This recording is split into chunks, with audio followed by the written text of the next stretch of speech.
Hola, ¿qué tal? ¿Cómo están? Muy buenas noches. Mi nombre es Jaime Chincha y esto se llama Octavo Mandamiento en el horario estelar de Canal N. Las elecciones para elegir a nuevo presidente del Congreso han encendido la agenda política del día. La lista 1, conformada por el acuñista Alejandro Soto, el fujimorista Nano Guerra García, el perulibrista Valdemar Cerrón y la derechista Rosely Amuruz, es vista como desde una chanfaina, término utilizado por el congresista de derechas Alejandro Muñante, pasando por la formalización del fujicerronismo, hasta la posibilidad de un entendimiento entre bancadas que hasta hace unos días no se podían ni ver. La tan ansiada concertación de nuestra clase política. Empecemos por la chanfaina. A decir del congresista conservador Muñante, la lista de marras se asemeja a este conocido platillo peruano. No sabemos quién es el bofe, quién la papa, quién es la jipanca y quién es el sofrito. Vamos a escuchar a Muñante. Yo no sé a qué se le podría catalogar derecha, ¿no? Porque derecha pues es mantener tu posición incólume, tus principios, tu doctrina, ¿no es cierto? Lo que hoy vemos en esta lista, ya no, póngale nombre, yo no sé qué lista es, no sé si es centro-derecha, centro-izquierda, izquierda, centro-derecha, mezcolanza, chanfaina, no sé. ¿Están haciendo todo por los votos? No, tendrían ellos que responder esto, pero creo que, como bien lo dijo su... Bueno, después el señor se tiene que disculpar, ¿no? O hace una contrición en el Twitter, ¿no? ¿Qué es lo que dice el señor Muñante? Vamos a verlo. ¿Ah? ¿Qué es lo que sostiene? A ver, se disculpa, ¿no? Disculpas públicas a mis colegas, dice, que se hayan sentido aludidos con la desafortunada expresión chanfaina. Tan rica que es la chanfaina, ¿no? Con referencia a la lista de la mesa directiva. Lamento las molestias causadas. Reafirmo mi compromiso con la democracia, por lo que anuncio que no votaré por una lista presidida por la izquierda. ¿Presidida por la izquierda? ¿Ahí hay un mensaje cifrado o me equivoco? ¿Ah? Presidida. Cerrón va, no de furgón de cola, pero va casi como uno de los últimos vagones, ¿no? Vladimir Cerrón, en el Twitter, justifica esta junta, esta alianza, de esta manera, ¿no? Debemos dejar, dice, la cultura de una izquierda nacida solo para oponerse. La izquierda tiene que prepararse para gobernar. La participación en la mesa directiva es tan igual que en una comisión en el Parlamento o el sistema de partidos políticos donde están todas las representaciones. El señor Cerrón siempre encuentra explicaciones, ¿no? En otro tuit, él hace una comparación con Javier Díez Canseco, que ya no está en este mundo, ¿no? Un parlamentario de izquierdas que en su época y en su tiempo fue muy respetado, ¿no? Evidentemente sus opositores lo detestaban, ¿no? Pero él dice, hace una cita, ¿no? No encontramos el autor, pero lo pone encomillado. Él dice, Javier Díez Canseco fue parte de una mesa directiva con el APRA, Unidad Nacional y Perú Posible, y nadie renunció ni se escandalizó. Pasa que a diferencia de Javier Díez Canseco, Valdemar Cerrón no es blanco, ni tiene un hotel Casa Andina de Intercorp en el lago Titicaca y no es accionista de Bacus. Sí, pues... Javier Díez Canseco tampoco aprobó de la mano leyes con el fujimorismo y tampoco leyes que iban contra incluso el sistema de justicia, como la ley de colaboración eficaz, ¿no? Entonces, la historia hay que contarla bien, ¿no? No convenientemente. Ahora, los antecedentes de principios de mes, de hace solo 20 días para ser exactos, hacían imposible una junta de esta envergadura para conseguir la mesa directiva del Congreso. El fujimorista Miki Torres, en entrevista con Fernando Llanos, decía esto. La atención es que se haya señalado la posibilidad de que nosotros apoyemos una lista liderada por Perú Libre. Entonces quiero aprovechar tu espacio para precisarlo. Es imposible. O sea, Fuerza Popular, el partido Fuerza Popular no respaldaría jamás la decisión de que la mesa directiva del Congreso, siquiera la primera vicepresidencia, esté ocupada por una persona de Perú Libre, a quien podemos respetar en sus ideas, pero no comulgamos, no tenemos la misma visión. Nótese bien lo que dice Miki Torres, ¿ah? Una mesa presidida por Perú Libre o que esté en la primera vicepresidencia. Valdemar Cerrón está en la segunda vicepresidencia. Entonces, el diablo está en los detalles. Eso decía mi abuela con mucha sabiduría. Tampoco en la otra orilla, ¿no? De hecho, hoy han renunciado a la bancada de Perú Libre 3 congresistas tras la conformación de esta lista entre APP, Fuerza Popular, Perú Libre y Avanza País. Ellos son Jaime Quito, Alfredo Pariona y Alex Flores, que va a estar en minutos con nosotros. El vocero perú librista Flavio Cruz decía esto en los mismos días en que Miki Torres se oponía a medias, como ya lo acabamos de escuchar, a una alianza, a una junta, a una convivencia parlamentaria con Perú Libre. No tenemos en nuestros planes conversar con el fujimorismo, nunca hemos conversado, ni tengo planificado, no solamente con Fuerza Popular, ni con Fuerza Popular, ni con Renovación, ni con Avanza, ni con Alianza para el Pueblo. Con ninguno de los 4 tengo planeado conversar. Estoy seguro que ellos están... Flavio Cruz fue más enfático, ¿no? Él decía, ni a misa, ¿no? Como hemos escuchado anteriormente, Miki Torres con Fernando Llanos, sí decía, no, la presidencia de Perú Libre, no. La primera vicepresidencia tampoco. Pero no habló de la segunda y tampoco habló de la tercera. Ojo ahí, ¿no? La lista de marras la encabeza Alejandro Soto. ¿Quién es Alejandro Soto? ¿Quién es el acuñista que se exhibe como la carta de consenso o de interés para ser el próximo presidente del Congreso? Antes de ser congresista ha sido o fue conocido por conducir programas de televisión para el sur del Perú. Y pese a haber ejercido el periodismo, digamos, según recuerda Infobae, ha querellado a 14 periodistas que lo mencionaron en algún reportaje o en algún programa de televisión.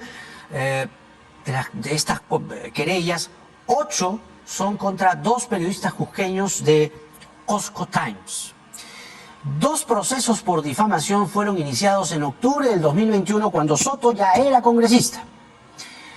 Uno de los momentos más recordados fue cuando el señor Soto postulaba al Congreso, ¿no? Esta joya recordada, la joya del autobombo. Vamos a recordar, porque recordar es volver a vivir. Señoras y señores, conforme a lo anunciado, ya está en el set de Ronda Política Alejandro Soto Reyes, el candidato. Esta noche él hablará de todo, en una entrevista polémica, controvertida y espectacular, como caracteriza al programa Ronda Política. Alejandro Soto Reyes, entrevistando a Alejandro Soto Reyes. ¿Sí? Muy bien. ¿Qué quieres saber? Pero vas a responder de todo. Mira, siempre he sido claro y contundente, y tú y yo sabemos lo que somos. Allá.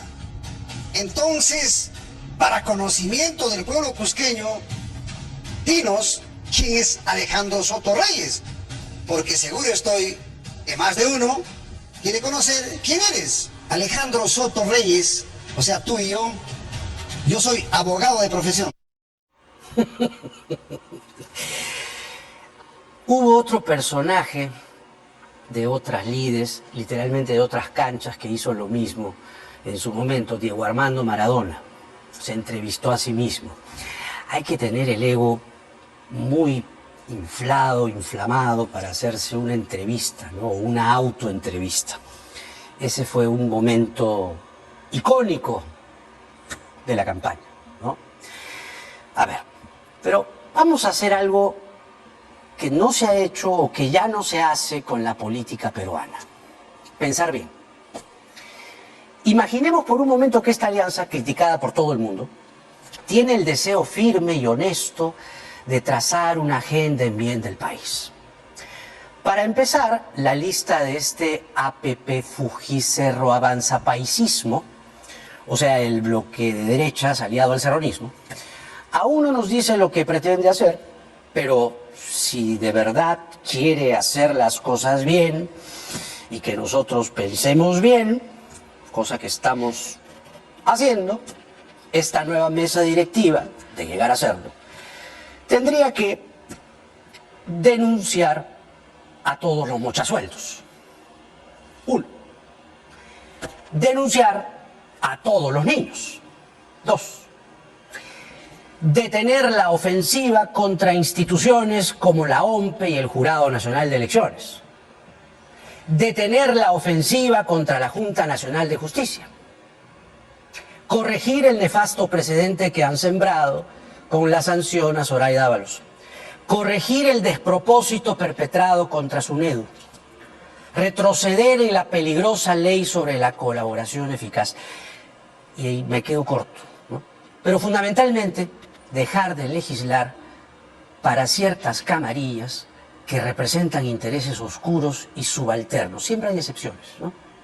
Pero la imagen, el grueso que se tiene es ese, ¿no? Si esta lista propone una cosa así y estar más bien conectados con el país, enhorabuena. Se consiguió. Saldrán del 6%, dice ahora IEP, ¿no?, de aprobación. 6. Si esto no es así, si no se dan señales de estas reformas, o siquiera dar pasos en esta dirección, esta lista será lo que todos están diciendo. Una junta de intereses, una alianza para proteger a Cerrón, una alianza para proteger a la señora Fujimori, al señor Acuña y a sus intereses. ¿Todavía queremos pensar bien, ¿eh? ¿O todavía están a tiempo de que se pueda pensar bien de ustedes? El país está en juego. El antecedente. ¿Cuál es el antecedente? Hay un antecedente que estábamos recordando con el equipo a propósito de esta lista polémica y con tanto revuelo de por medio. Hubo una vez en que líderes de distinta línea de pensamiento se pusieron de acuerdo y esa junta también trajo cola. Se le llamó la convivencia, sobre quien cayeron casi todos los misiles por esos años fue contra Haya de la Torre. Esta foto es de 1958. De izquierda a derecha, Eudosio Rabines, ya converso, ¿no? Era el Eudosio ya rabioso, más derechista, ¿no? Su amigo Pedro Beltrán, director del diario La Prensa, Haya, y a quien se le ve el cachete, en la parte derecha, es Odría. Haya había vuelto al Perú un año antes y su discurso ante el segundo pradismo era ya conciliador, pues Prado les había ofrecido, a la Lapra digo, derogar la ley de seguridad interior que básicamente había permitido perseguir a pristas por muchos años. Según Haya, no fue un cogobierno sino un entendimiento para cautelar el orden constitucional. Las fricciones en el APRA por esta convivencia se acentuaron tanto que se gestó el APRA rebelde, liderada por Luis de la Puente Uceda. La convivencia plasmada en esta foto, ¿no?, con Rabines, Beltrán, Haya y Odría, para algunos permitió un margen de estabilidad al Perú de esos años y para otros fue una traición de principios históricos, descomunal. O sea, la historia de siempre. Ojalá que hoy las cosas puedan cambiar su curso para que el Perú deje de ser Macondo y que el tiempo no gire en redondo. Vamos a irnos en vivo a esta hora. Ya viene Alex Flores, renunciante a Perú Libre, pero ¿vamos ahora o vamos después? Vamos a ir después, pero les voy a anunciar, ya que lo he dicho. Pati Ulloque está en la casa del ex premier Aníbal Torres, porque está el embargo anunciado de la Procuraduría. En cualquier momento entramos en vivo porque hay algunas novedades que contar. ¿Qué piensa usted de esta junta, de esta alianza? Y principalmente, ¿qué piensa usted de Vladimir Cerrón? Porque él es el que ha tomado la decisión y él es el que justifica esta alianza en bien no solo del Congreso, en bien de las izquierdas y en bien del país. Muy buenas noches, Jaime, muy buenas noches a tu audiencia, gracias por invitarme. Yo creo que esta alianza electoral para la mesa directiva es un craso error desde la izquierda, porque no hay punto de convergencia, no hay punto de compartir ideales, posiciones, posturas, para poder ir juntos a la mesa directiva del Congreso de la República. No se está haciendo una lectura correcta de la situación crítica que vive nuestro país y por lo tanto pretender ir a la mesa directiva junto con el fujimorismo, con la derecha, es darle la espalda a las demandas del pueblo peruano que hoy está en las calles luchando, pidiendo una solución a la crisis política que estamos viviendo. Dice Cerrón que, por ejemplo, ¿no?, Javier Díez-Canseco, ¿no?, menciona a Javier Díez-Canseco sin que Javier Díez-Canseco pueda defenderse, digamos, ¿no? Pero él dice que Díez-Canseco fue parte de una mesa directiva con el APRA, con Unidad Nacional, con Perú Posible, y nadie renunció ni se escandalizó en su momento. Pasa que, a diferencia de Díez-Canseco, Valdemar Cerrón no es blanco, ni tiene un hotel Casa Andina de Intercorp en el lago Titicaca, y no es accionista de Bacus. Justifica de esta forma, ¿no?, el hecho de que Valdemar Cerrón esté en una lista junto a bancadas de derechas, como dice en su momento lo estuvo Díez-Canseco. Es una justificación inválida, puesto que los contextos políticos son diferentes. Recordemos que esto se dio, ¿no?, en el año 2000, hay que recordar la situación política, y ahora estamos en una situación en la cual la democracia realmente está en peligro, ¿no? Y hay que ver de que el principal responsable de esta crisis es el fujimorismo. ¿Por qué? Porque el fujimorismo no solamente es responsable de las 3 últimas décadas de la crisis política en nuestro país, sino que, contextualmente hablando ahora, ¿no?, es la bancada oficialista de Dina Boluarte. Ha blindado a Dina Boluarte, es la que sostiene a Dina Boluarte conjuntamente con otra bancada derecha como el acuñismo, y creo que es un despropósito. Es decir, no hay justificación ideológica, programática, para poder ir juntos a la mesa directiva, ¿no? Es la razón de mi renuncia por cuestiones de convicción política. Creo que aquí hay una lectura equivocada de la situación, del momento político que estamos viviendo, y yo estoy seguro que el pueblo y la historia juzgará de este error político que se está cometiendo. Ya, pero ¿por qué lo hace entonces Cerrón? Hay varias opciones, ¿no?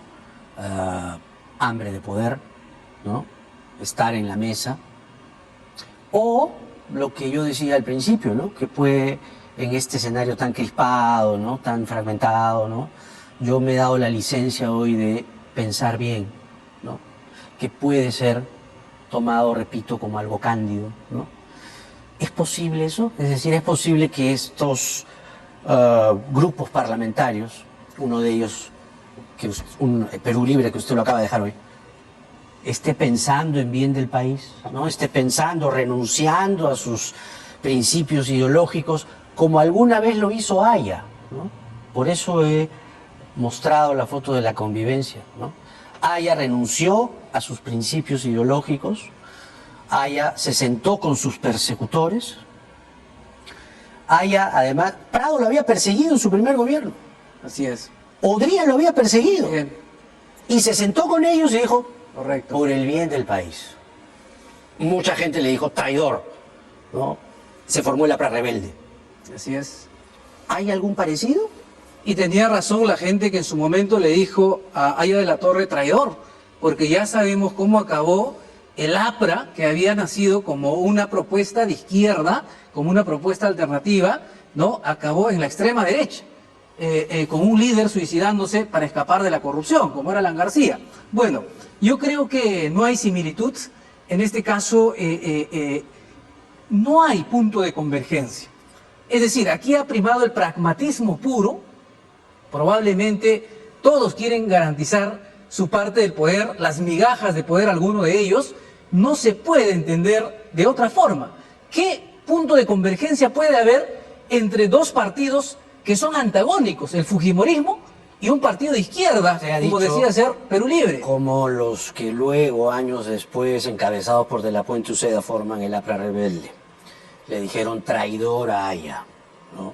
Por renunciar a sus principios, por traicionar sus principios y sentarse con sus persecutores, que además no solamente persiguieron, sino mataron a apristas, Así es, ¿no? así es. Entonces, esa era fundamentalmente la rabia de muchos apristas. ¿Usted llamaría traidor a Cerrón? Bueno, yo creo que está equivocado en esta decisión, pero valgan verdades. Puso agua al caldo. Si Aya fue traidor para la Puente Uceda y para el APRA Rebelde, traidor, le decía, ¿usted consideraría con lo que está haciendo Cerrón ahora, traidor? ¿Lo consideraría un traidor o no? Siendo objetivos, Jaime, esta decisión ha sido sometida al pleno de la Asamblea Ampliada del partido. Y efectivamente, lo que están haciendo con esta actitud, empezando de los dirigentes nacionales, es traicionar la línea política, es traicionar lo que en algún momento se ha esgrimido, ¿no?, a favor del pueblo. Entonces, efectivamente, es una traición a la línea política e ideológica. Eso queda clarísimo. Es una traición de Valdemar Cerrón sentarse allí. Vuelvo a reiterar, es una decisión que se ha tomado, que yo considero que es una traición al programa, a la línea ideológica. Considero que un partido de izquierda no tiene nada que hacer junto a los representantes de la derecha, y no cualquier derecha, sino de la derecha pragmática, de esa derecha obstruccionista, de esa derecha que es responsable en nuestro país, ¿no?, de esta crisis que estamos viviendo. Porque el fujimorismo en el Perú en 30 años significa dictadura, significa corrupción, significa genocidio, y creo que un partido progresista de izquierda no tiene simplemente un punto de convergencia, de coincidencia para poder ir a la mesa directiva. Decía entonces yo hace un momento que poniéndose de lado, ¿no?, de pensar bien, ¿no?, existe un margen de posibilidad de que esta junta pueda desandar, deshacer algunas de las decisiones equivocadas, incluso decisiones que configuran un asalto a la institucionalidad, que se venían perpetrando desde el Congreso, la legislatura anterior. ¿Puede esta mesa, si es que es elegida, desandar esas decisiones? Y si eso ocurriese, ¿usted creería en esa mesa? No podemos esperar peras del olmo, Jaime. Hay que ver la praxis, cómo ha venido comportándose estas bancadas del fujimorismo, el acuñismo, Avanza País y lamentablemente ahora Perú Libre, ¿no? Yo creo que va a ser todo lo contrario. Más bien, este pragmatismo en su unidad lo que va a conllevar es a ahondar esas decisiones incorrectas que en su momento ha tomado el Congreso de la República, y por eso no tiene el respaldo del pueblo. Porque a eso apunta, ¿no? Como le digo, es contradictorio. No puede haber, ¿no?, una alianza aún para la mesa directiva entre el fujimorismo y un partido de izquierda. Nosotros estamos de acuerdo, reivindicamos la Asamblea Constituyente, la nueva Constitución, y el fujimorismo todo lo contrario. ¿Quién va a ceder a quién? ¿Y cuál sería el resultado de esta alianza?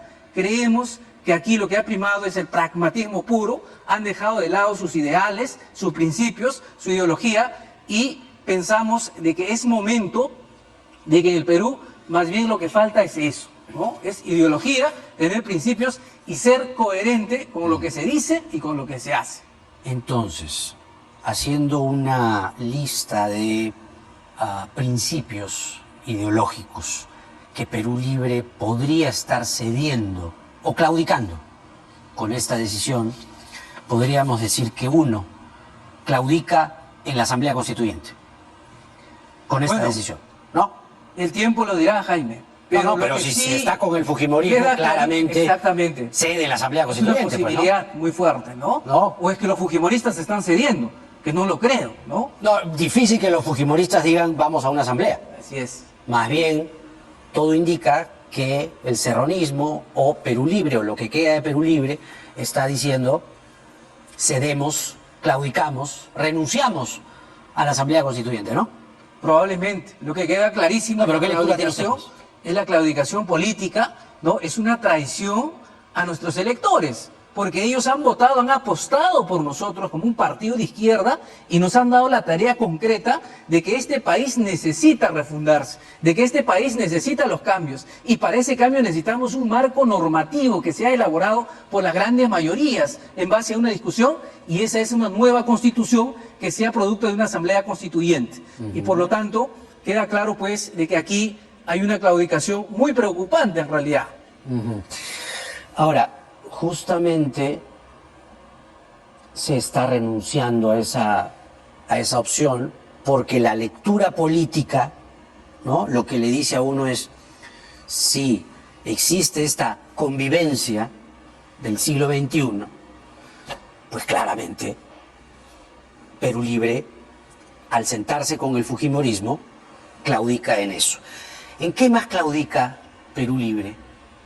Bueno, simple y llanamente nosotros somos antagónicos al fujimorismo. ¿Pero en qué más claudica? ¿No? Pues, a ver. Claudica en sus principios, en que nosotros planteamos de que este país necesita un cambio real, necesita que se aplique un nuevo modelo económico social. El fujimorismo es el defensor a ultranza del neoliberalismo. Claudica en que no se está dando una solución al problema concreto que tenemos nosotros en su momento.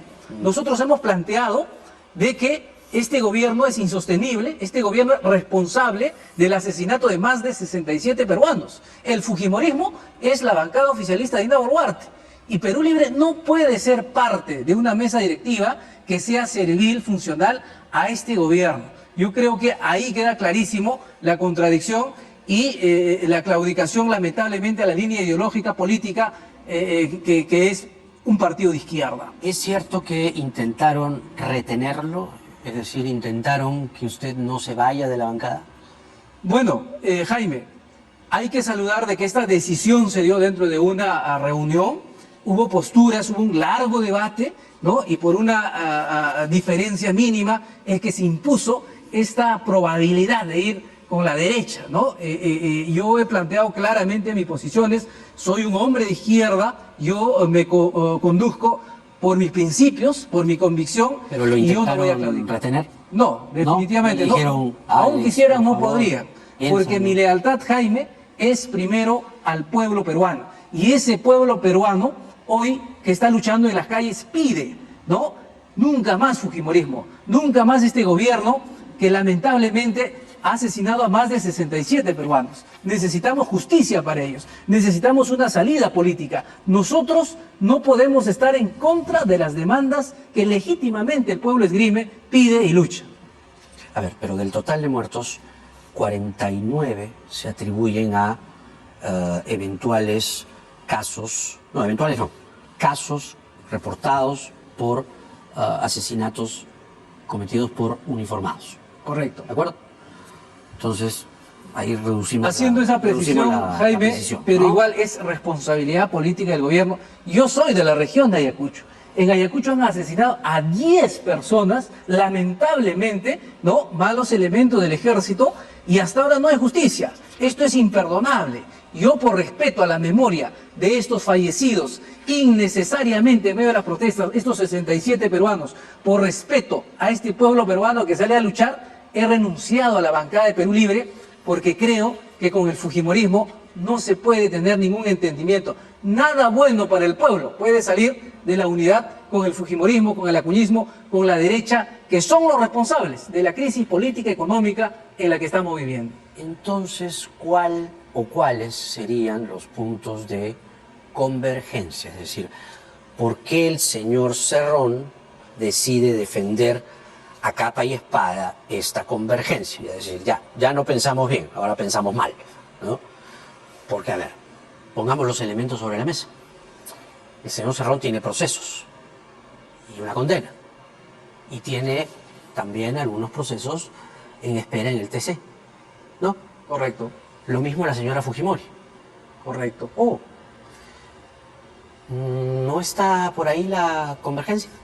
Bueno, lo que sí te puedo manifestar, Jaime, es que un debate, ¿no?, de posiciones, de posturas, y lo que ellos han esgrimido en este debate que se ha dado dentro del partido, es que no podemos ir junto con la centroizquierda o con los caviares, ¿no?, que para ellos sería su principal contradicción. Yo creo que esta es una equivocación Eso no le he preguntado. Le he preguntado si es que el punto de convergencia es que ambos líderes, la señora Fujimori y el señor Cerrón, libren o salgan bien librados de los procesos que enfrentan, con una mesa directiva a su favor. Yo creo que ¿Sí o no? el pueblo peruano es inteligente y se da cuenta. Usted también en es política, inteligente, ¿no? En política no hay coincidencias, Ya, ¿no? pero con Pero eso, lo ¿qué que quiere sí es decir? cierto, Jaime, es que en este debate ellos han esgrimido esa postura equivocada, ¿no? De que no pueden ir junto con lo que consideran caviares, ¿no? ¿Quién dice eso? Y, bueno, la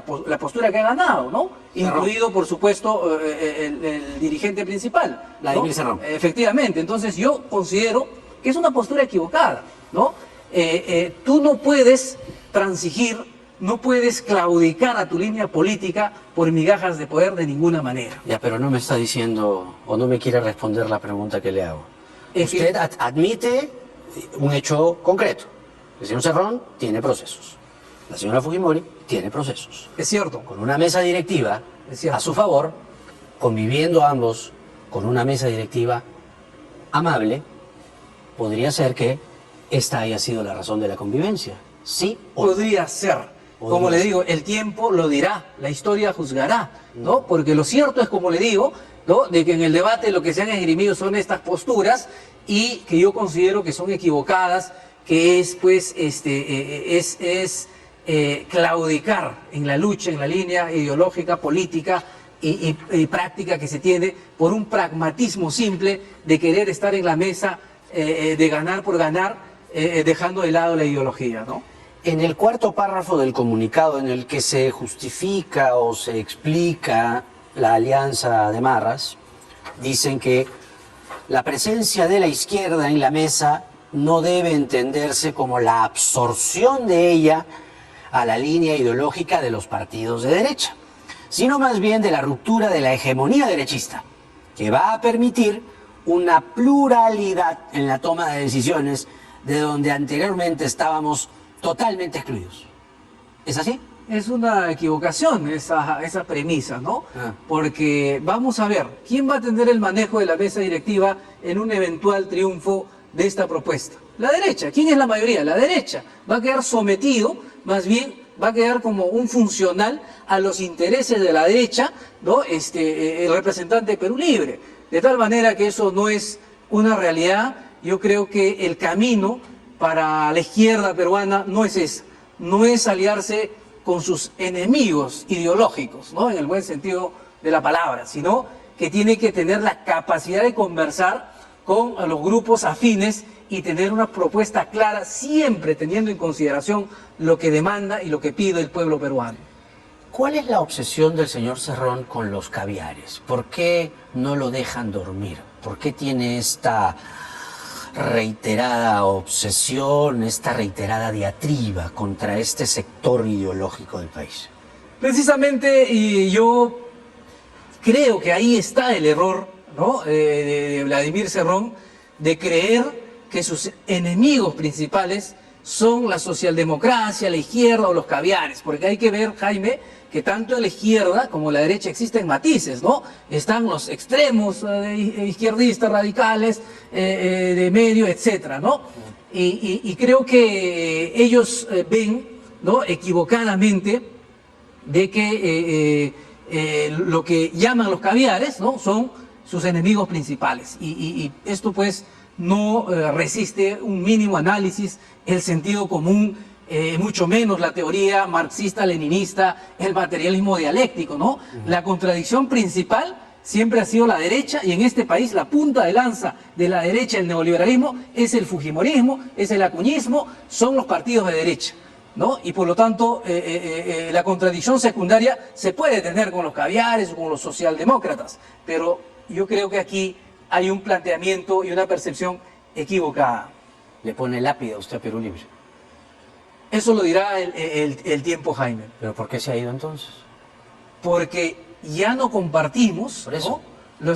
Definitivamente, para usted ya es definitivamente. lápida. Para mí Lápida es han cruzado el límite. QEPD. Así es, han cruzado el límite. No va a volver usted. Yo no voy a volver. ¿O va a formar, o pensaría formar usted con los renunciantes un Perú Libre rebelde, así como el APRA rebelde? Más que ello, es una posibilidad y es una necesidad, ¿sí? ¿No? Entonces veremos qué es lo que va a acontecer para adelante, pero lo que sí es cierto, Jaime, y debe quedar, y aprovecho para decirle a la población que yo renuncio por cuestiones de conciencia, de principios, ¿no? Porque yo no puedo ir, ni puedo avalar, ni aceptar que se vaya con los fujimoristas a una mesa directiva, ¿no? En estos momentos, en esta coyuntura, es darle la espalda al pueblo peruano que está luchando, a ese pueblo que nos ha elegido y que ha confiado en nosotros para luchar por el cambio. Alex Flores, congresista renunciante de Perú Libre, con nosotros. Gracias. Muchas gracias. Flores.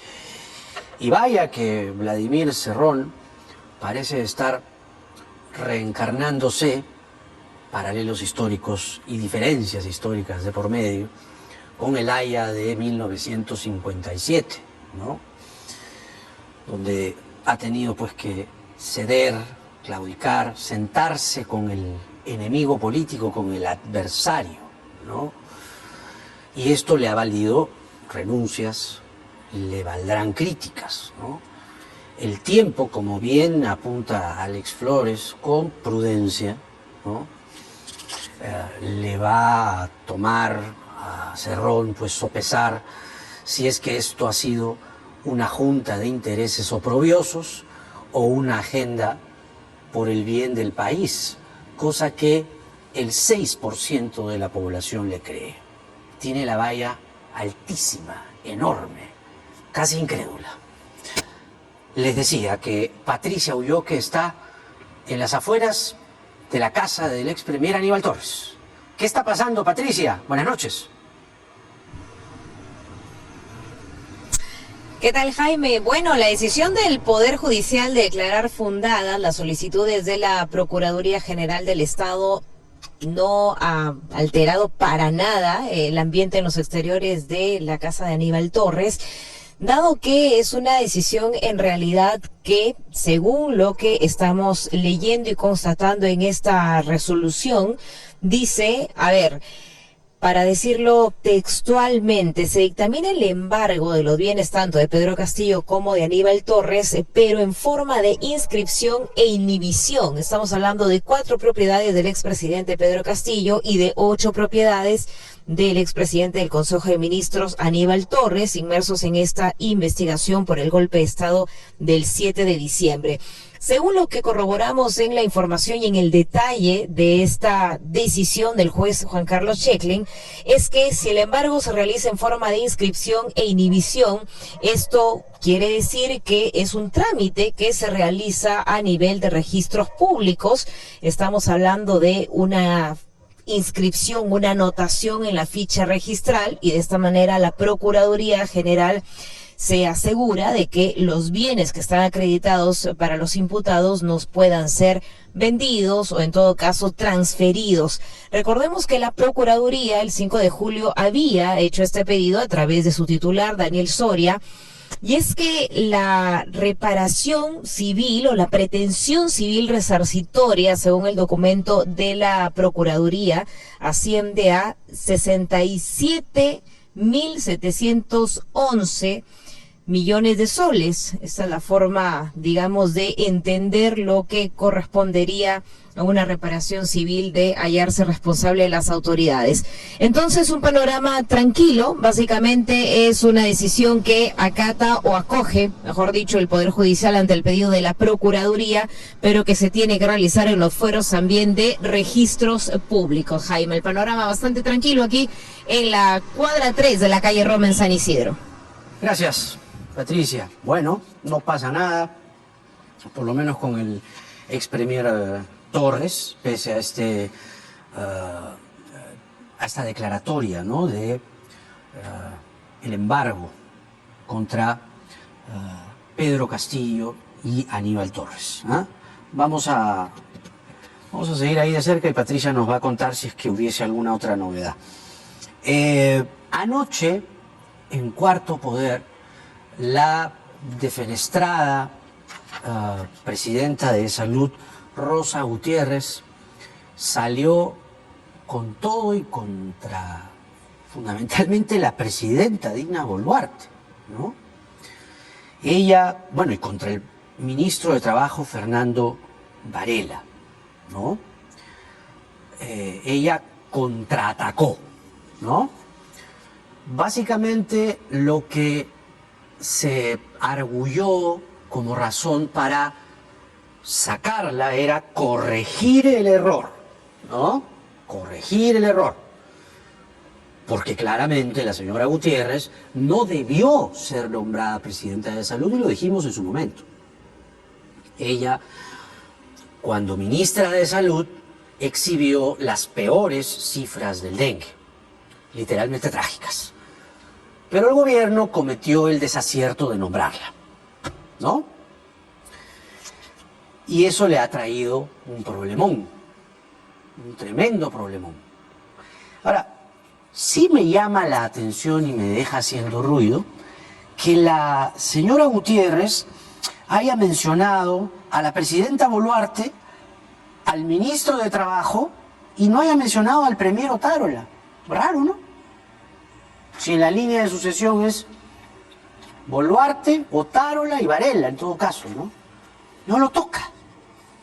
Vaya usted a saber. Vamos a ver un extracto de lo que dijo anoche en Cuarto Poder.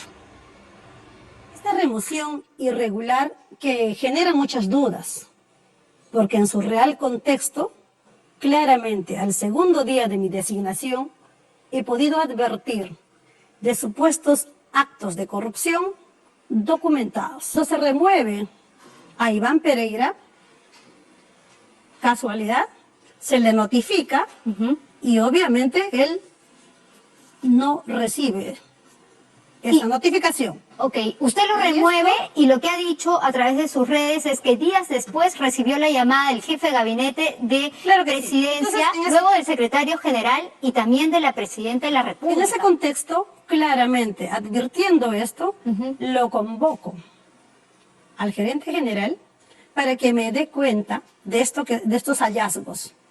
Y me dijo textualmente, usted se va antes que yo me vaya. Con una persona amenazante, pierde toda la confianza para poder acompañarle en el cargo. Es en ese escenario, pasadas las horas, recibo la primera llamada del jefe de gabinete de presidencia. ¿Después de horas o después de días? Porque usted ha dicho a los días 2 días después. Ok. El 14, viernes 14. Ok.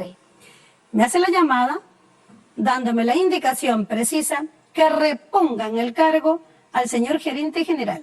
Ya. Y esas, claramente le dije, en virtud a mis principios, la decisión está tomada y necesito hablar con la presidenta para darle cuenta y llevarle los expedientes para que ella los pueda verificar. Me llama el jefe de gabinete, le preciso tal cual, acabo de mencionarlo. Y esa es, en síntesis, ¿no?, la historia que esgrime la señora Gutiérrez, ¿no? Es su respuesta, ¿no?, ante su destitución. Y repito, al señor Otárola, comprometido en unas denuncias sobre salud publicadas por El Comercio semanas atrás, es decir, tendría que haber un vínculo, ¿no?, La señora Gutiérrez, que ha estado en E-Salud, es decir, a por lo menos 10 días, ha estado dentro del monstruo, podría haber dicho, sí, pues el señor Otárola mencionado aquí, allá, ¿no? Podría haber dicho, no, nada, no lo menciona. Menciona a la presidenta, y eso es grave. Menciona al ministro de Trabajo también, que primero la propuso como la, ¿no? Como la carta pase del año, ¿no? Como Messi en la MLS, casi. Y después, fuera. A ver, la señora Gutiérrez ha salido indignada anoche en Cuarto Poder, no quiere hablar en otro lugar, ella ha dicho solo hablo en Cuarto Poder porque la llamamos aquí, bueno, ella dice que ya es suficiente con lo que dijo, pero ella está sumamente molesta por cómo ha procedido el gobierno y ha mencionado a este señor Iván Pereira, ¿no? Que es un aparente protegido del gobierno. Y esto ya es una raya más al tigre de una institución como E-Salud que viene sufriendo, ¿no? Y viene además conociéndose de la seguridad social, corrupción tras corrupción tras corrupción. Creo que el problema estuvo, coincidirá conmigo, en haber designado a Gutiérrez, ¿verdad? Claro, eso fue justamente, estabas haciendo la entrevista, esa noche veníamos a hablar y ella presentó su renuncia, ¿no? Por los altos índices de mortalidad del dengue advertida desde el mes de marzo, pero las acciones que se tomó fueron equivocadas y con la tristeza pues de tener la mortalidad más alta en América Latina y los casos, ¿no? Y eso por deficiencias de organización y de conducción con los otros sectores, ¿no? O sea, hay varias responsabilidades, no solamente de la ex ministra, sino también los otros sectores. Pero de lo que dice... Se mide pues los resultados de la eficiencia de un profesional con resultados. Claro, eso es, digamos, no solo en la administración pública, también en la gestión privada, pero ¿por qué, digamos, visto ya en inmediata retrospectiva, ¿no? ¿Por qué cree usted que el gobierno designa a Rosa Gutiérrez en E-Salud en el contexto de los casos de corrupción y hay casos que comprometen al Premier? Claro, lo que sucede es que cuando no hay meritocracia, ¿a quién traen? Al que está más cerca. Y los resultados nunca siempre son eficientes. Mire, ya tenemos 6 ministros de salud y 6 presidentes de la seguridad social. Y eso nos da una muestra de los resultados que se espera, ¿no? Entonces, tanto cambio, todo está a la deriva, ¿no? Y no se soluciona el problema de fondo, ¿no? Y la seguridad social es una institución bastante grande, con muchas necesidades. Lo que debió hacer el ministro de Trabajo, a mi juicio, es convocar a las organizaciones de la misma seguridad, SINANSOP, ¿no?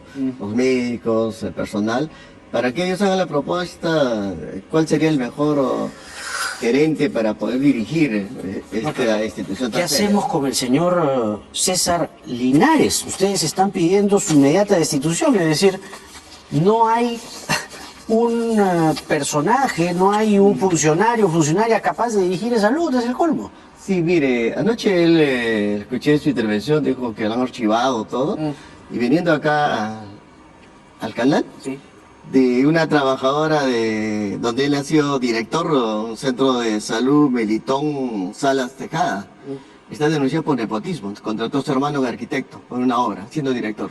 ¿Dónde, perdón? En Arequipa. Exactamente me dice dónde. CAP Melitón Salas Tejada. Y aquí están las evidencias, te puedo dejar, que me dan de que siendo el director, contrata a su hermano para una supervisión de una obra que está inconclusa. ¿En qué momento fue director? En enero y en febrero ha sido contratado acá. ¿De este año? De este año. Febrero de este año fue director de, repita por favor. Melitón Salas Tejada de la red de Arequipa. Ya, del centro de atención. De atención primaria, animal, ¿no? En Arequipa. Entonces, esto no lo dijo anoche. No lo dijo. Entonces, es cierto que cuando uno es funcionario termina con una serie de denuncias y muchas veces... no, pero contrató al hermano, es lo que usted está diciendo. Esto no lo dijo. Y acá me dan una serie de documentos de prueba, ¿no? Y yo no soy una persona que no lo conozco. Y en la tarde me llama una doctora de Honorio Delgado, que él estaba haciendo un proceso ético y nunca se presentó. Entonces, ¿con qué autoridad moral puede dirigir una institución tan seria? Wow. Y claro, aparecieron denuncias, algunas archivadas, Sí. otras no, Así es. ¿no? Y Y esto del ¿qué hacemos con nepotismo claro, ese es nepotismo. El es hermano, más ¿no? serio. Entonces, ¿con Eso, qué- eso ya comprometería una denuncia. de investigación, obviamente, ¿no? A mí me llega, Claro, espero ¿no? que esto, la fiscalía investigue y si es seria, ¿no? Porque no vaya a ser también que tenga enemigos que pueden falsear datos, ¿no? Pero la persona que da el dato... ¿Su fuente es sí, confiable? No lo conozco. Ah. Está identificado, trabaja en la red y me manda las evidencias. Y te lo voy a dejar para que Por favor. investigue, Sí. porque yo creo que la obligación de la prensa es justamente buscar la verdad, ¿no? Y decir todo lo que es cierto, ¿no? Porque anoche decía, queda uno pendiente, pero no habló de esto de nepotismo, que es una falta más seria todavía, ¿no? ¿Qué hay detrás de todo esto para usted, doctor? Mire, el problema es que a los gobiernos, a los últimos gobiernos, no este, sino todos, poco o nada de importancia le dan a la salud, ¿no? Una salud fragmentada. Antes de ser elegidos, todos hablan de educación, salud. Una vez que están en el poder, bajos presupuestos, falta de especialistas, falta de medicina, los hospitales están que se caen. Visitando acá nomás en Lima. ¿Cuántos hospitales están en buenas condiciones? Pésimo, No, ¿no? claro. Y para Imagínese, poder... en Lima. En Lima. Nosotros que visitamos provincias, ¿no? Estado, por ejemplo, hospitales de la Seguridad Social en Huánuco, un hospital que da mucha pena en relación al MISA, que hemos visitado, o convocan concursos o hospitales y no hay especialistas, ¿no? Entonces tiene que haber toda una política de reestructuración de fondo. Nosotros acabamos de terminar el 10º Congreso Médico y sacamos un comunicado el día de ayer. Y una de las tareas fundamentales es ponernos a trabajar, qué hacer con la salud, con todos los sectores. Y esa es la gran tarea que debe hacer el Colegio Médico, con el Ministerio y todos los que tengan que ver, ¿no? La sociedad civil, los colegios profesionales. Hacer una propuesta seria a corto, mediano y largo plazo. Y eso hay que sentarse a trabajar, ¿no? Usted me dijo hace un momento 6 presidentes de Y salud. 6 ministros. Se quedó corto. Hemos estado contando, son 8. Uy. Con, Es que con algunos han este son repetido. 8. Es que han repetido. En total son 8 presidentes de salud. Claro, incluyendo doctor porque Dávila este no, gobierno, así es. ¿no? Este gobierno Así empezó en julio del 2021, Así es. ¿no? Concretamente hablando, ¿no? Este quinquenio. digamos, Entonces, ¿no? hay una inseguridad total pues, para el manejo. Es un manejo irresponsable del Ejecutivo, ¿no? Pero por eso, ese manejo irresponsable es una tara o una herencia o un remedio del castillismo o hay algo más. Porque mire, a mí me ha llamado la atención que anoche la señora Gutiérrez haga, en fin, esta denuncia aireada contra la presidenta Boluarte y el ministro de Trabajo. Ay, sí, está en todo su derecho, ¿no? Y que se investigue. Pero no toca al señor Otárola. Es extraño. Siendo el segundo hombre más importante del gobierno, ¿no? Así es. ¿No le sorprende a usted? Claro, lo que ¿O le llama la atención? nos llama la atención porque la salud está abandonada, ¿no? Como si, más aún en el contexto en el que el señor Otárola está comprometido en denuncias que tienen que ver con salud Así es. y dineros de por medio, en salud. Claro. Y estuvo la señora Gutiérrez en salud, Así es. poquísimo tiempo, porque Pero era si es cierto lo que insostenible dice, su presencia. si que dice que es cierto eso de la investigación, sería realmente lamentable. Y nosotros tenemos que estar luchando no solamente contra la corrupción, sino también contra el intrusismo, ¿no? Como colegio médico, ¿no? Por ejemplo, ahorita el Ministerio de Salud ha dispuesto que se respete que las ecografías es el acto médico, ¿no? Ahorita las obstetrices están que protestan, gritan, creen que por una ley le van a dar algo que no le dio a la universidad, ¿no? Este señor Iván Pereira, Sí. ¿lo conoce usted? No lo ¿Ha conozco. oído hablar de él? No, no. Salvo lo que ha dicho anoche. Sí, tampoco al presidente La actual señora. del seguro, no lo conozco. Pero hay gente de bien en el salud. Hay mucho dinero. Pero hay gente de bien, quiero Ah, decir. claro que sí. Hay gente de bien que no es designada ¿Por qué? Porque no se presta a qué. Claro, lo que pasa es que no hay meritocracia. Debería haber un concurso de convocar a las organizaciones médicas, el SINASOP en este caso, y conversar con ellos, porque ellos conocen el problema de fondo. Yo no trabajo en la seguridad social. Lo que yo digo es lo que me llega, como este caso de nepotismo, y como decano del colegio médico tengo que denunciar para que se investigue y si es falso, pues la persona que está denunciando sancionarlo. Pero si en caso que es cierto, no se preocupan del currículo real de cada profesional que está nombrando el gobierno, ¿no? Y eso es lo que nos preocupa, ¿no? ¿Cuál es el daño que le está generando esta inestabilidad a E-Salud? 8 presidentes ejecutivos en lo que va de este gobierno. Es que ningún proyecto ni de corto ni mediano plazo se va a cumplir. Porque lo primero que ha hecho la presidenta que acaba de cesarlo, cambiar gerentes. El que viene va a volver a cambiar. Y así se puede trabajar con una inestabilidad que usted no sabe si mañana pasado va a seguir, ni siquiera el presidente, y eso genera malestar. Y la demanda de los pacientes, ¿quién enfrenta? El médico que está en la emergencia, que está en la consulta, no hay citas, no hay medicinas, reniega con el médico que da la cara. Y eso no lo podemos permitir, porque no hay una organización seria de trabajar a profundidad, buscar las soluciones a largo plazo. Y eso no se está dando a la seguridad social. Antiguamente los presidentes duraban más tiempo, ¿no? Por lo menos tenían proyectos cortos, todo mejorar, pero con 8 presidentes en tan corto tiempo, los resultados van a ser desastrosos, ¿no? O sea, el asegurado fregado como siempre. Claro, y la demanda cada día es mayor, ¿no? Y nosotros tenemos que cuidar la salud de la población. Tenemos índices de anemia la más alta en el Perú. Muerte materna ha aumentado, las vacunaciones siguen siendo bajas y falta especialistas, falta medicinas, falta equipo para hacer diagnóstico y el refuerzo del primer nivel no existe. Salen egresados los médicos familiares, no encuentran trabajo. O sea, hay que reformular todo. ¿Se puede mejorar? Sí, si es que hay voluntad. Ahora, no perdamos la fe. No, claro, pero usted justamente sobre el señor Linares, de quien le acaba de llegar una denuncia más, ha dicho que no tiene autoridad moral. Exacto. Y que se tiene que ir. Tiene que irse. ¿No? Y el problema es quién viene. Es que converse con los grupos profesionales de la misma seguridad. Hay gente que preparada, por supuesto que hay.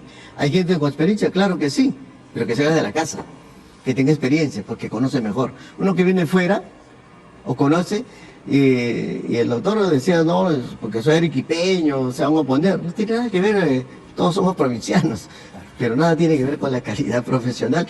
Y sobre todo, que se ponga pues seriamente a conversar con las organizaciones, con el Colegio Médico, SINASOP, todo, para poder sugerir, opinar y ayudar a cuidar la salud, porque si no, seguimos lamentando, ¿no? El doctor Raúl Urquizo es decano del Colegio Médico del Perú y exige la dimisión o la destitución inmediata del recientemente designado presidente ejecutivo de E-Salud, el señor César Linares. La seguridad social quizá en su peor momento. Gracias, doctor. Muchas gracias. Este problema, la inestabilidad política, la crisis política, las marchas la del jueves, la del sábado, la que se anuncia el 27, 28, 29, los bolsillos, los sueldos, recesión, inflación, sí, estamos preocupados por la economía, solo que es una preocupación silente, es como una preocupación en secreto, ¿no? Nos lo decimos en confianzas, pero esa preocupación es como una burbuja que va creciendo y que aquí por lo menos le queremos dar atención, le queremos dar cabida para saber proyectar qué es lo que se hace en la economía que viene en el siguiente semestre. La economista e integrante del directorio del BCR, Roxana Barrantes, con nosotros en minutos. Esto es Octavo Mandamiento en el horario estival. La economista Roxana Barrantes, quien además integra el directorio del BCR, está con nosotros. Roxana, ¿cómo le va? Buenas noches, bienvenida. Buenas noches, gracias por la invitación. ¿Qué le parece si partimos de ejemplos prácticos o situaciones prácticas para evaluar y proyectar la economía quizá este año o en el futuro del mediano plazo, si es posible.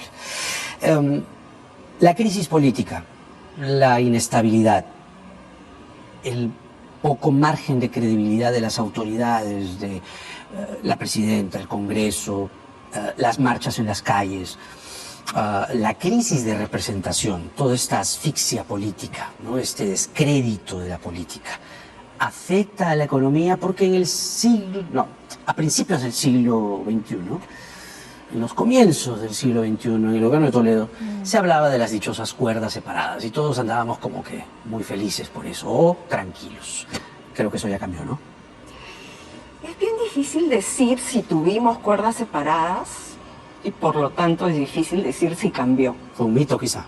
Era una manera de percibir que lo fundamental en términos de cómo debía desempeñarse la economía, los mercados, las instituciones económicas, había un cierto consenso.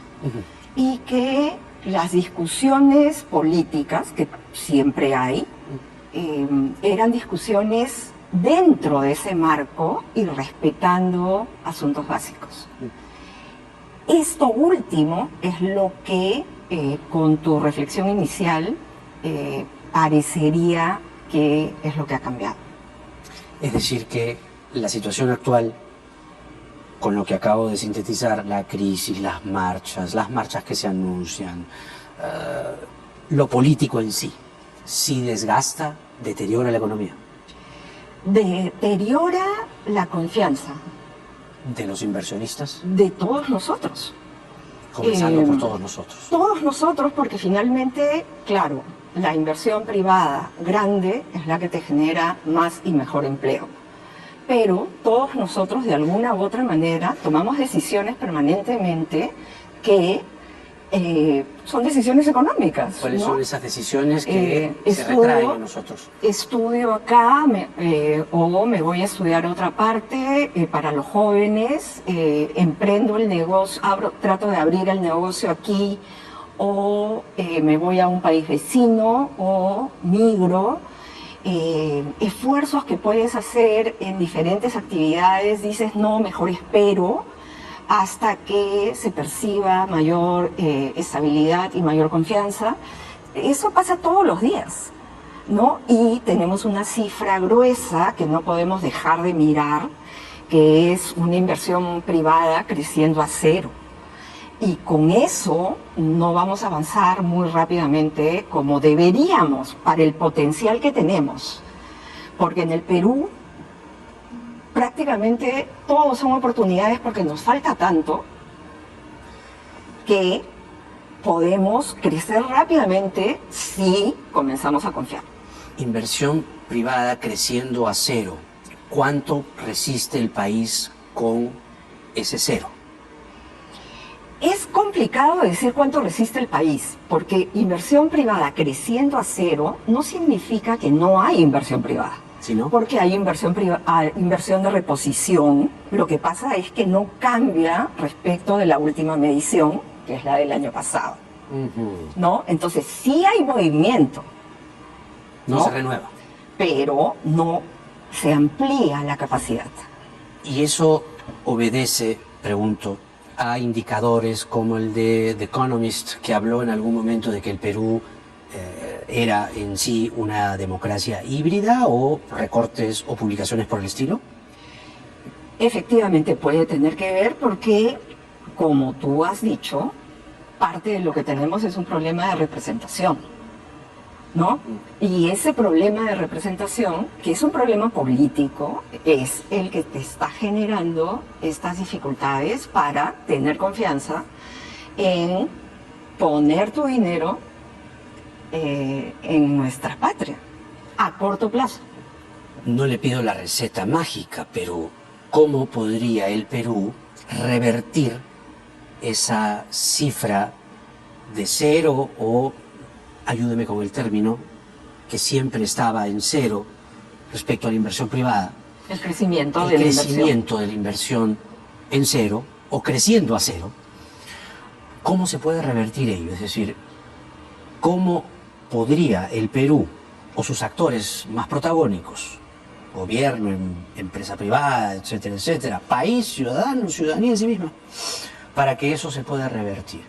¿Hay alguna fórmula mágica? No hay fórmulas mágicas en nada, ni en la magia hay fórmulas mágicas.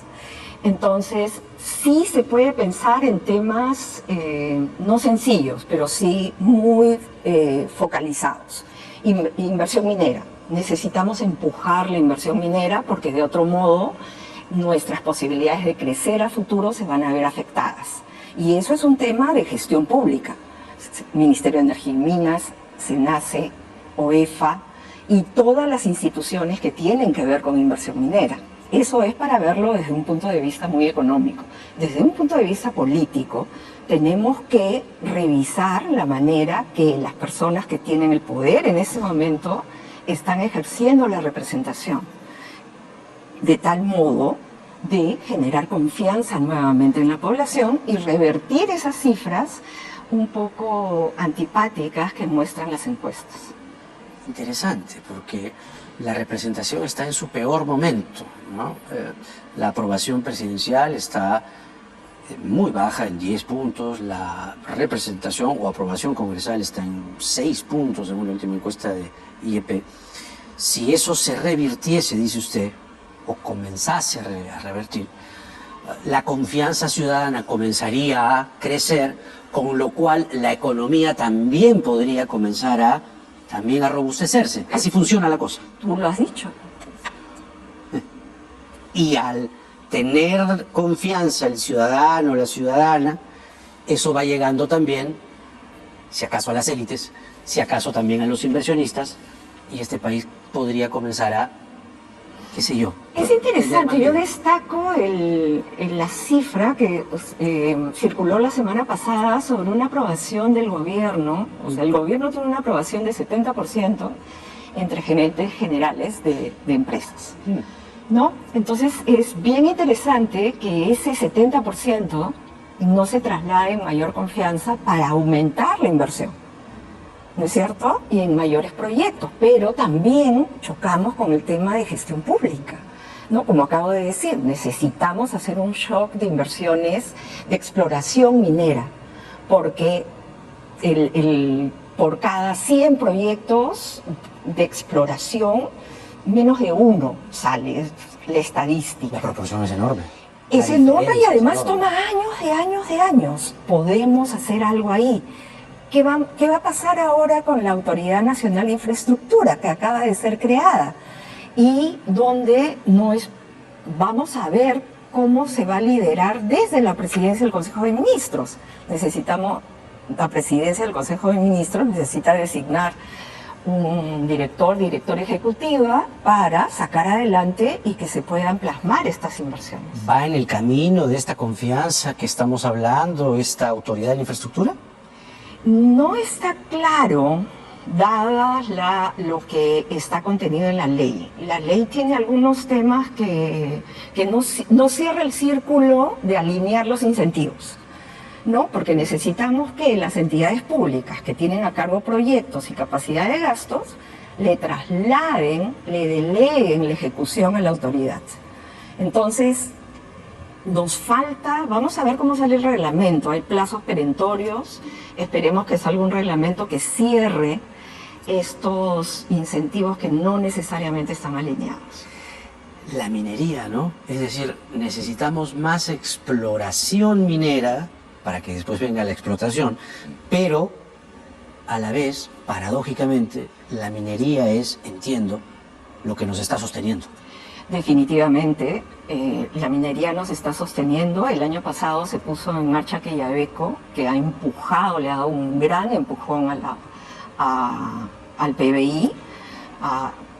El problema que tenemos este año, además, como si nos faltaran, es lo del Niño. En este momento no hay pesca y eso nos está golpeando muy fuerte.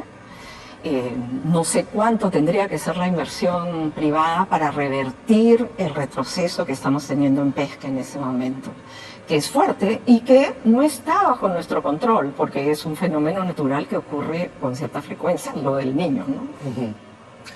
El factor externo, porque se dice mucho también, no, es la crisis externa, Putin, la guerra, también es eso, no es todo Perú. ¿Cuánto es cierto y cuánto no? Toda la economía mundial está enfrentando episodios de mucha incertidumbre en este momento. Entonces estamos en un entorno de incertidumbre y somos un país muy chiquitito.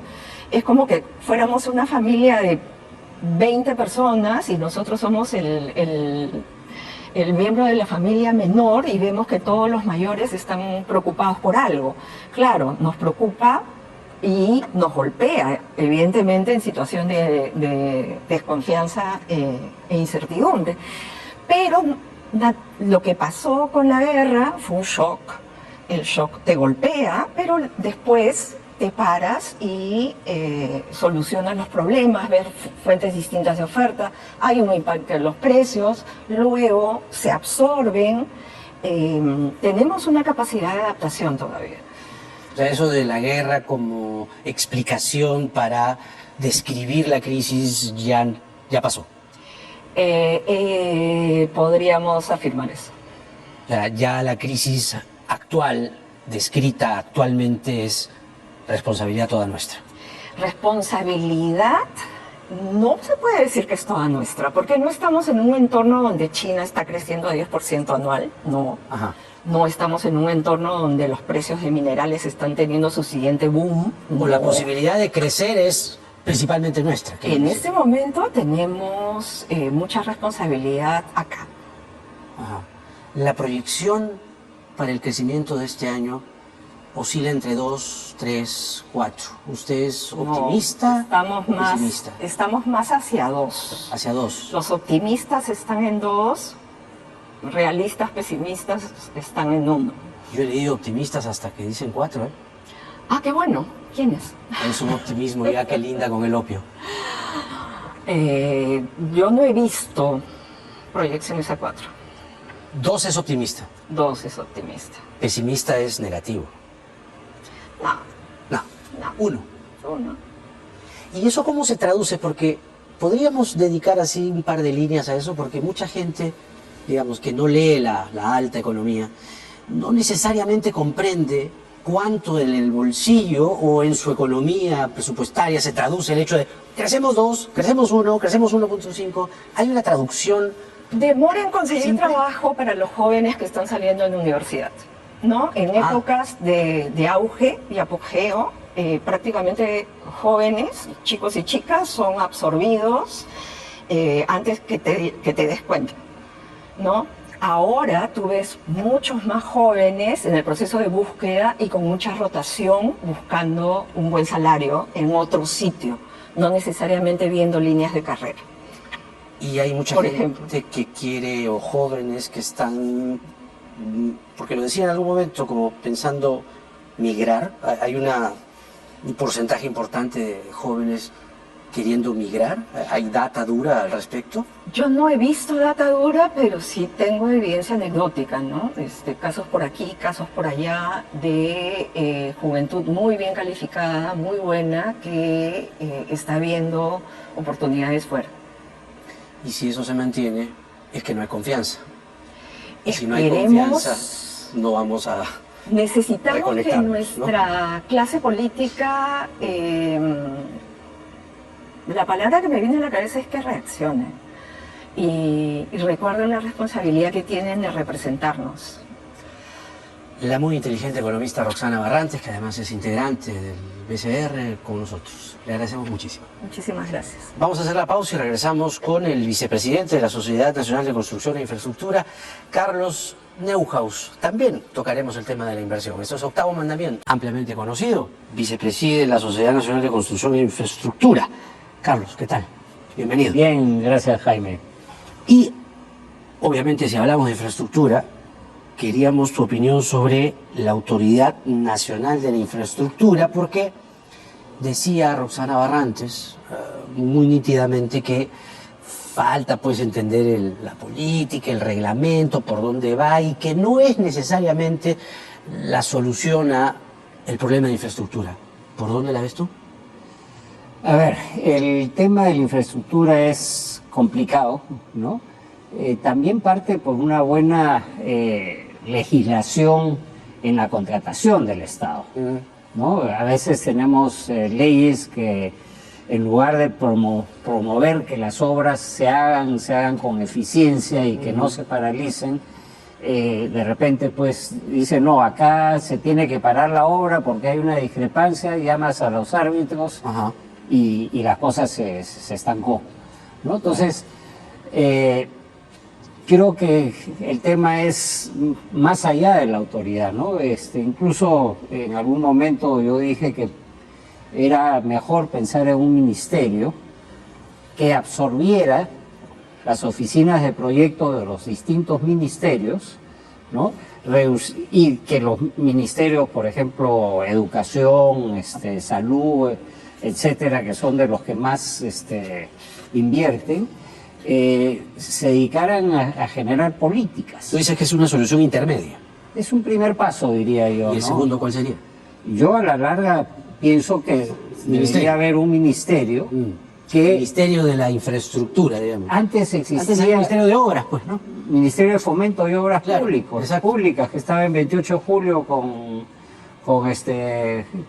Wilson, que se llamaba... Después fue el MTC. Después fue el local MTC, y ahora es el Museo de la Municipalidad de Lima, ¿no? Así es, así es. Entonces, ¿y cuál es la lógica? Todos los ministerios, en mayor o menor medida, hacen obras, hacen proyectos, pero ponen de repente a un no especialista en proyectos, ¿no? En salud podría haber un médico, en educación podría haber un profesor, y bueno, hacen lo mejor que pueden, pero si concentramos la capacidad de ejecución en un solo ente, la ejecución importante, ¿no? Ya los arreglos de oficinas, eso, yo creo que sería mucho más eficiente y liberaría muchos recursos que son redundantes en diversos ministerios. O sea, cortaríamos y buscaríamos de poner ahí los mejores, así como en el Banco Central aglutinan los mejores economistas que van al Ministerio de Economía, Arrantes etc. es uno de ellos. ¿No? Pero ahí podríamos tener a la élite de ingenieros que pudieran hacer los proyectos. Ahora me van a decir, oye, pero en salud de repente los médicos no van a dar el visto bueno porque cualquier razón. Bueno, para eso se hacen bien los términos de referencia, se concuerdan y se procede a ejecutar. El otro tema es tener sistemas transparentes de contratación, o sea, lo que a nosotros nos tocó hacer, ¿no? Todas nuestras contrataciones eran en una plataforma virtual, ¿no? Donde se analizaban los distintos, 30% era la parte económica, 70% la parte cualitativa, técnica. Entonces, y a eso, digamos, sin contacto personal. Así que te dicen así, ingeniero, ¿no? Los mejores y todo eso, cuidado que va a saltar la barra brava y te van a decir que estás recomendando caviares, ¿no? Porque ahora está de moda decir eso, ¿no? Que si recomienda gente con un cierto nivel de crítica o tal por cual, caviar anulado, chau, no existe, salta la barra brava. Yo a nadie le preguntaba si era caviar o no, y si me venían con tonterías, fuera. Yo lo que buscaba era eficiencia y resultados, ¿no? Es que uno de los problemas está por ahí, ¿no? Del país, digo, que nos tiene un poco mirando el ombligo, ¿no? Sí, yo creo que lo que tenemos que hacer es, digamos, buscar los mejores y que den resultados. Si alguien empieza a filosofar, a decir, oye, ándate para otro lado, porque se necesita gente que ejecute, que sea honesta y que gestione bien las cosas, ¿no? Entonces, yo creo que eso es muy importante. Por otro lado, también, desde hace más de un mes, tú y entre otros, viene batallando en lo que consideran el cierre arbitrario de algunos centros comerciales, que son espacios fundamentalmente de movimiento económico. Ahora que hablábamos justamente con Rosana Barrantes de la economía y de cómo reactivarla y darle cierto brillo.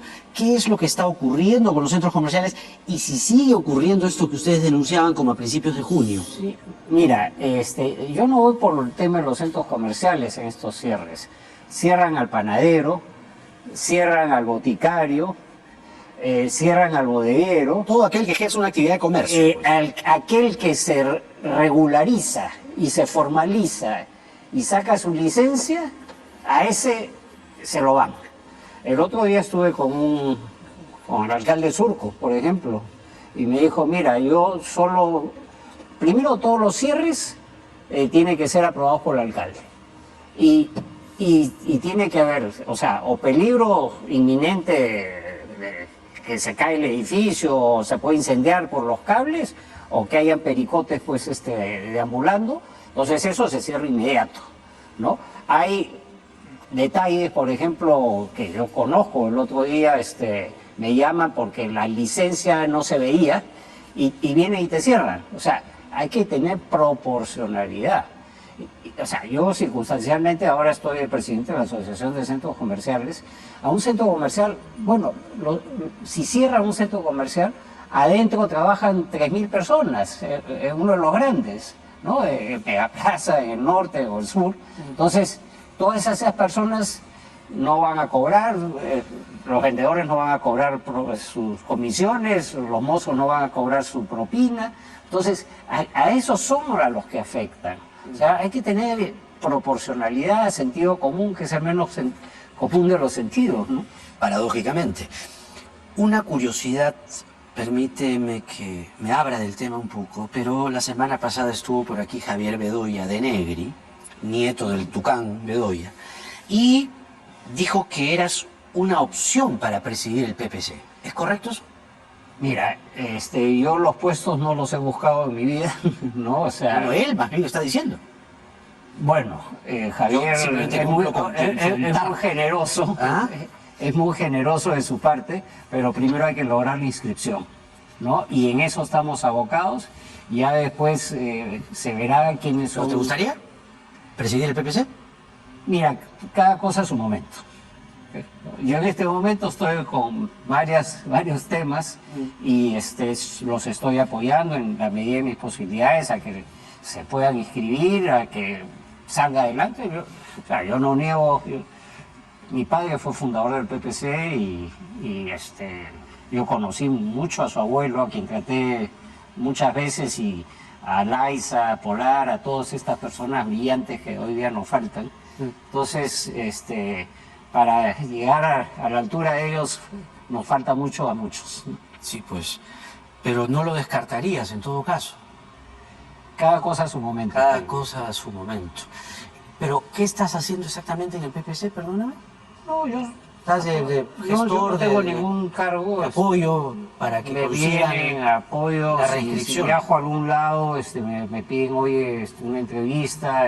¿O eres de los que cree que Lourdes Flores puede tener la enésima opción? Lourdes ha dicho que no va a ser candidata. Pero tú crees que está bien que piense así.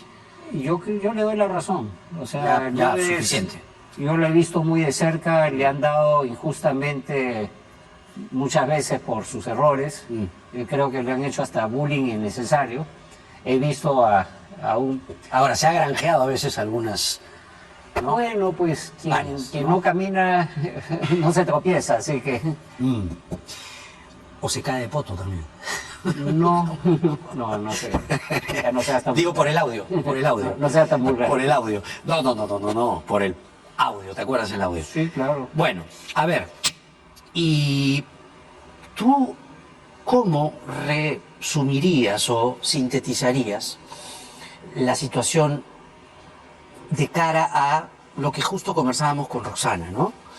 ¿Hay para ti un brillo en este gobierno que pueda darle un margen de esperanza a la economía? Porque el panorama no es alentador.